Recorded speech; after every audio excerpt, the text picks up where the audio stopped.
नमस्कार मित्रांनो, मी उदय लाड पुन्हा एकदा स्वागत करतो आपल्या सर्वांच्या आवडत्या युट्यूब चॅनल शेती मित्र वर व्हिडिओ पाहणाऱ्या प्रत्येक शेतकरी मित्राच्या आणि कास्तकार बांधवाच्या आजच्या व्हिडिओमध्ये मनापासून खूप खूप स्वागत। मित्रांनो, थंबनेल पाहितलं, टायटल वाचलं हो मित्रांनो, सामान्य कास्तकार बांधवांचा सर्वात महत्त्वाचा सवाल काय ब्राझील मुळे आता देशांतर्गत बाजारामध्ये सोयाबीनचा बाजारभाव होणार 5000 पार। सध्याच्या कंडिशनचा हा सर्वात महत्त्वाचा सवाल आहे। काय ब्राझील मुळे आता देशांतर्गत बाजारामध्ये सोयाबीनचा बाजारभाव होणार 5000 पार। हा सवाल तुमच्या मनातला आहे, हा सवाल माझ्या मनातला आहे। आज भारतवर्षातील सामान्य सोयाबीन उत्पादक कास्तकार बांधव या ठिकाणी विचारत आहे काय ब्राझील मुळे आता देशांतर्गत बाजारामध्ये सोयाबीनचा बाजारभाव 100% होणार 5000 पार। या प्रश्नाचा अचूक उत्तर जाणून घेण्यासाठी आता आपण सर्वांनी हा व्हिडिओ सुरुवातीपासून या ठिकाणी शेवटपर्यंत पाहावा।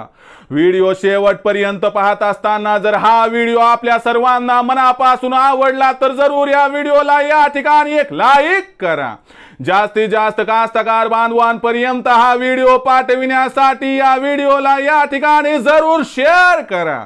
सबस्क्राइब करून जरूर नोटिफिकेशन बेल ला ऑल करा, यामुळे येणारा प्रत्येक व्हिडिओ हा आपल्याला या ठिकाणी सतत मिळत राहतो।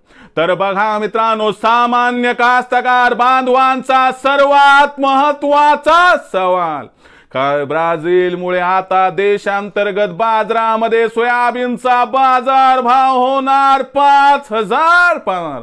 या प्रश्नाचं अचूक उत्तर जाणून घेण्यासाठी खरंच ब्राझील मध्ये असं काय घडू शकतंय की ज्यामुळे देशांतर्गत बाजारात सोयाबीनचा बाजारभाव होऊ शकतो 5000 पार।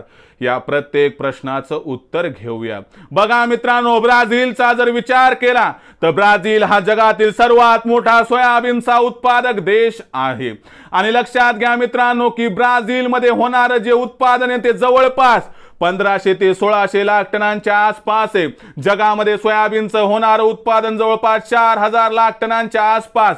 त्यापैकी एकटा ब्राझील जवळपास 45% आसपास सोयाबीन उत्पादन घेतो, म्हणजे जवळपास 1500 ते 1600 लाख टन। आणि लक्षात घ्या मित्रांनो, ब्राझील मधील कास्तकार बांधव नाराज आहे, कारण गेल्या वर्षभरात त्यांना मिळालेला दर हा अत्यंत कमी आहे।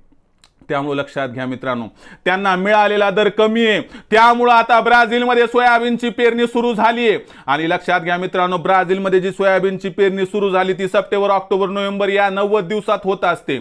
आणि म्हणून लक्षात घ्या मित्रांनो, ब्राझील मधील कास्तकार बांधव या ठिकाणी सोयाबीनच्या ऐवजी दुसऱ्या पिकाला पसंती देण्याची शक्यता आहे। जर असं घडलं मित्रांनो, यामुळे 20 ते 25% पर्यंत सोयाबीनच्या पेरणीत घट झाली तर आपोआप उत्पादनात घट होणार, 400 लाख टनांपर्यंत उत्पादन घटू शकते। आणि असं घडलं तर मित्रांनो लक्षात घ्या, भविष्यात मागणी आणि पुरवठ्यात खूप मोठा गॅप तयार होऊ शकतो। हाच तो गॅप, हीच ती परिस्थिती जी देशांतर्गत बाजारात सोयाबीनच्या भावासाठी पोषक ठरू शकते। आणि या पोषक परिस्थितीमध्ये जर भविष्यात सोयाबीनचा बाजारभाव या ठिकाणी 5000 पार गेला तर आश्चर्य वाटायला नको। पण ब्राझील मधील ही संपूर्ण परिस्थिती आपल्या लक्षात कधीपर्यंत येईल ते समजून घ्या।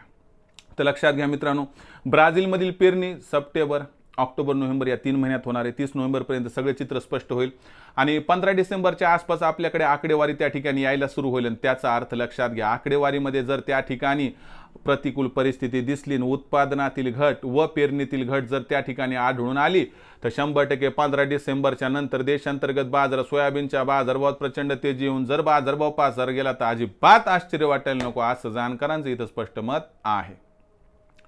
मग ब्राझीलमुळे देशांतर्गत बाजारात सोयाबीनचा बाजारभाव 5000 होऊ शकतो का, या प्रश्नाचं उत्तर आहे होय, 100%। 15 डिसेंबर नंतर ब्राझीलमुळे देशांतर्गत बाजारात सोयाबीनचा बाजारभाव 100% होऊ शकतो 5000 पार।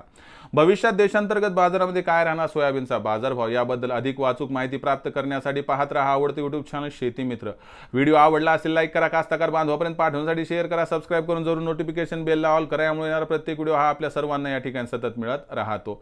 तर मित्रांनो, अशाच एका नवीन व्हिडिओसह मी आपला मित्र उदय लाड आपल्या सर्वांच्या आवडते YouTube चॅनल शेती मित्र मिळत राहील। तोपर्यंत माझ्या प्रत्येक शेतकरी मित्राच्या आणि कास्तकार बांधवाच्या आजच्या व्हिडिओमध्ये मनापासून खूप खूप आभार।